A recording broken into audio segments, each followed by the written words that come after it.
Okay, this is Ashley Gordon, and I did my PowerPoint on the religion of Shinto, which is the traditional Japanese. And I chose this picture because cherry blossoms are like very Japanese and traditional to their culture. So, okay. Describe in significant details the religion's historical origin. Let me set my timer. So to begin with, it is difficult because they say Shinto has just kind of came out of nowhere and is very interwoven into the Japanese religion and the culture. So it's hard to be traced back, but we can find that it began during the Yayo culture, which all the words I'm gonna mess up, but this is one of the oldest historical periods known. Shinto is the indigenous spirituality in Japan and has interwoven into Japan's culture, and the majority of Japan's mythology stems from their ancestry. Describe in significant detail the religion's founders. It is difficult for a founder of Shinto to be traced due to how much of Shinto is just interwoven and into the culture today. That there is, you'll see later, a timeline of when writings and all of this stuff came forward, but there is no ideal founder as in many other religions.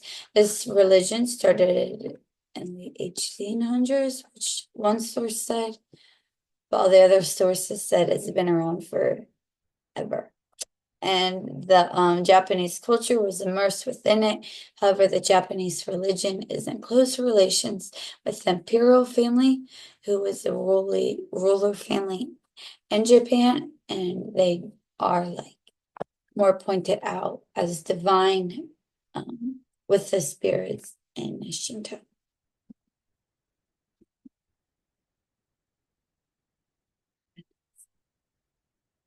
So Shinto is over 2 million years old, and it is hard to be traced back to the beginning. However, Shinto can be found being practiced next to Buddhism. It is believed that two people, a male and a female, kind of like Adam and Eve, took up a stick and stirred up in the ocean and brought up an island. Then they had children, and these are called kamis, which kami is very interwoven to this religion. And that is how the Japan in each was formed, and kamis are different elements of nature. So the first child ever was Cammy of good. Well, the first Cammy was Cammy of good luck, and then they had the second one was the islands of Japan. So the islands are that Cammy. The third, fourth, fifth, however, so many. Then the next elements of nature: wind, mountains, grass, farm, nature, all of those Cammies, and then on the last cami that was ever created, the woman died because it was a cami of fire. So the woman died because she birthed fire. And then this is where the volcanoes in Japan came from. So the volcanoes had that cami.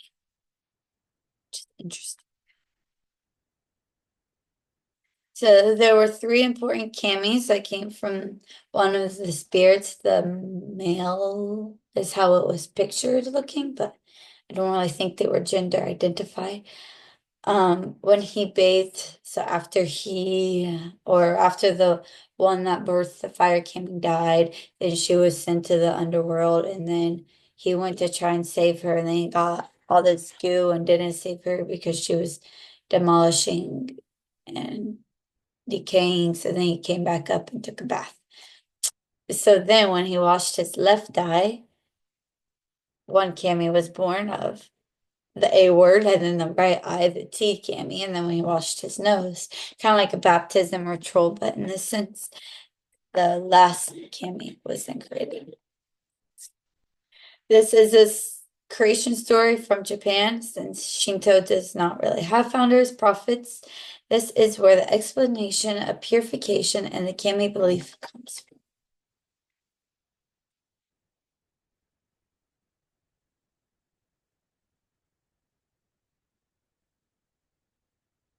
Describe in significant detail a timeline of major events from its origin to the modern era. Shinto has evolved, as most religions do, with the centuries that pass. We can first find Shinto in its ancient origins, prehistoric 6th century CE, then what is known as the classical period, the 6th to 12th century. During this time, we can find more of where the foundation of Shintoism comes from. We see the first testimonies and encounters are written, major temples start to appear, and the two religions of Shinto and Buddhism have begun to be interwoven. We then go into what is known as the early modern period, the 17th to 19th century, and this is kind of what is seen today. Not much change from this period to present. But the religions start to become more of a tradition focus and not more so political aspect. So they start to separate in those parties. And then lastly, we have the modern period, 19th century, which like Shinto looks almost the same as the last era, but is now recognized as a private religion and not part of the state. So we can see that they really have begun to begin that separation and the division, because now it's not even looked like kind of like faith being taught in schools. They're separate now. Same with this. Same idea. And this picture is a picture of a wedding. Okay.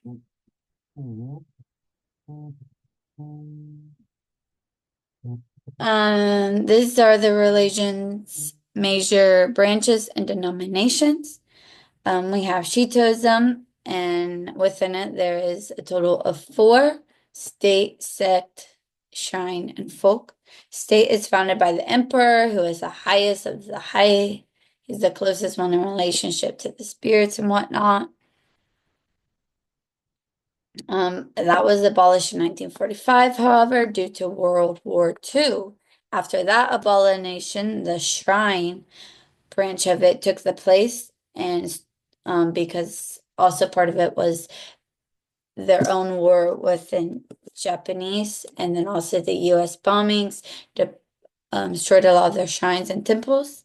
Then we have sect, which was founded by the lower class in Japan. These are farmers, peasants, this and that, maids. This is known as a mixture of Shinto, including traditional Buddhism and other folk religions. And that is also like folk, the last denomination of Shintoism, which resembles sect and practices in home practice. They take like bowl and 2 spoons and all that.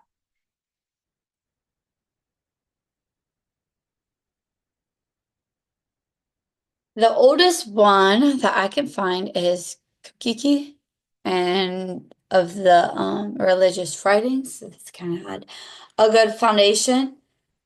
Next, we have kind of like a translation of the original Kokiki, which is known as Nihon Shoki, and is written in the traditional Chinese, not Japanese. It says Japanese, but that is definitely written in the traditional Chinese. After that, we have Norito, which is a list of prayers that is to be prayed at the shrines. Like kind of like how Muslims have like recited prayers. These are recited prayers. Then Shintushu, the author was Yoshida of this one, of Kanetomo, and incorporates other is just gonna keep going.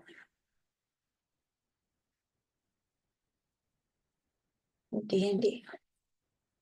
Shintoshu, the author was Yoshida Kanetomo, and incorporates, oh my goodness, incorporates Buddhism and traditional beliefs.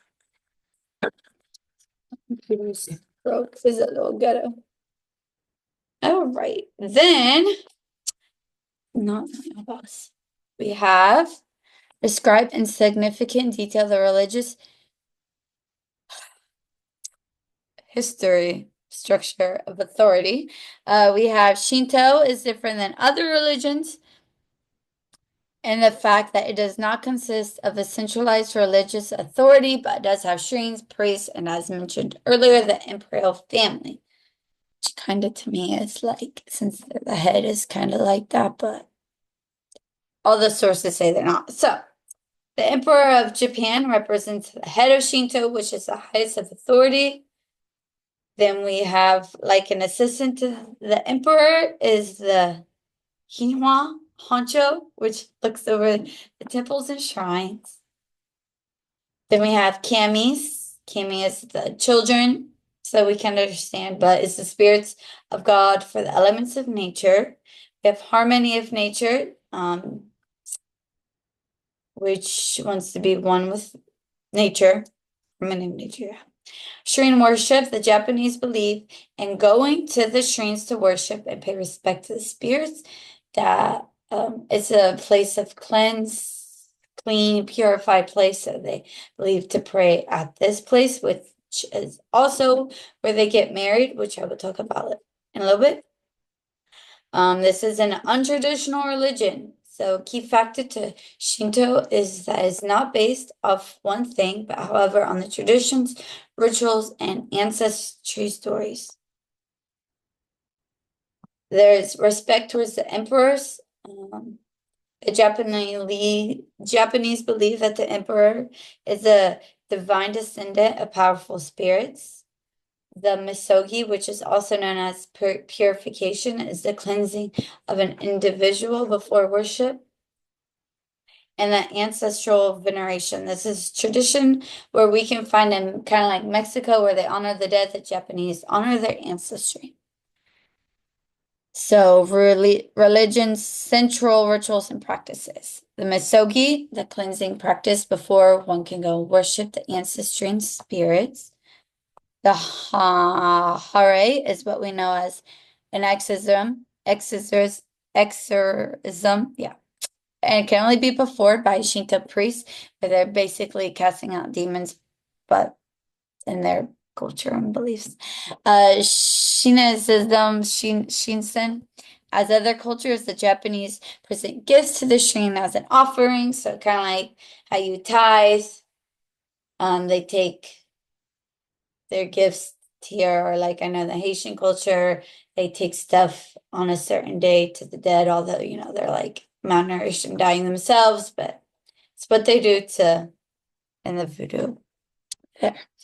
The weddings take place at the shrines by priests, which we also have a man and a woman right here. They dance. Shinto has its own dance, and that is to receive the blessings of the kami. Emma, when a wish or prayer is written down on a plaque, it is to be granted by the kamis at a shrine. Fortunes are given on the word omikuji, and out at the shrines, bad fortunes, they get tied to get rid of the bad luck. So they get tied to the trees and it gets rid of the bad luck. So they have the fortune tellers at the shrines. Some festivals and holidays is Matsuri. These are festivals and a key to the kamis. Hana Matsuri, which is also known as a king festival, spring festival where dolls are displayed and traditional foods are consumed. Setsunbun is recognized on February 3rd, and they throw roasted soybeans to remove all the evil spirits. That is all you need to do. Throw some beans up in the air. And Shuich goes on November 15th, a festival celebrating the children's growth of ages 3, 5, and 7, kind of like how Bat Mitzvah is in the Jewish culture, recognizing the 12 for girls, 13 for boys, I believe. Transition, this is the same. It's 3, 5, and 7, but all they do is get dressed in some nice clothing, and then they go to the temples and shrines and are presented with gifts. They also do a lot of family gatherings to just to bring back, traditions, the food, and family ancestry. Okay, this is my short video, and then I've never really wanted to learn much about the Japanese culture or religion. No, I've never really learned, not that I wanted, I just never have. So I wanted to take the time to understand and study it since I had the opportunity. What I found the most interesting was probably the camis and how that idea came about. Because every culture kind of goes based off its own foundation and beliefs, but they all share the same structure. Very different, but yet same structures. When learning about the camis, it made me think of Moana. Obviously, I'm a teacher, and how the elements of nature play a role in the Japanese culture. But if I knew how hard these words would have been to pronounce, probably would have never chosen to do Shinto for this topic. But thank you for listening.